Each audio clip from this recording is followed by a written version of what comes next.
Hello，好耐冇同大家拍呢個開箱片。嗱，今日咧就到咗一樣我期待已久。嗱，成日咧每一到差唔多呢啲時候咧就會出㗎啦。咁跟住之後咧，去到下個月咧真係需要佢嗰陣時咧，佢就係會停產嘅。咁我哋一齊睇下咩嚟嘅先。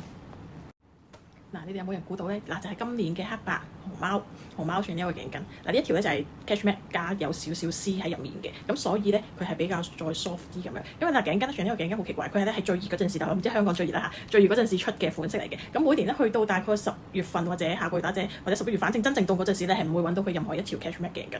咁所以咧吸取之前嘅教訓咧，之前成日好熱，咁跟住之後今年咧我就提早入咗手，咁有2條喺度，咁一條咧就係我自己嘅，咁呢一度仲有一條現貨喺度。咁呢個見到佢，我俾近睇啲俾你睇下質料。嗱，今年咧就係做咗呢一個大 logo 咁樣一個係鴛鴦色啦、黑白色啦，咁啊做咗個雙面嘅，咁後面呢一個咧係啦兩邊咁樣嘅，兩邊都可以嘅。嗱，你哋有興趣嘅話，攬俾你睇先，係啦，攬咗上去大概就咁樣咯，好靚㗎。嗱，你哋有興趣嘅話咧，遠啲俾你睇先，睇到係啦。嗱，有興趣嘅話，你哋可以 inbox 我，係有興趣 inbox 我啦。好啦，係咁啦，拜拜。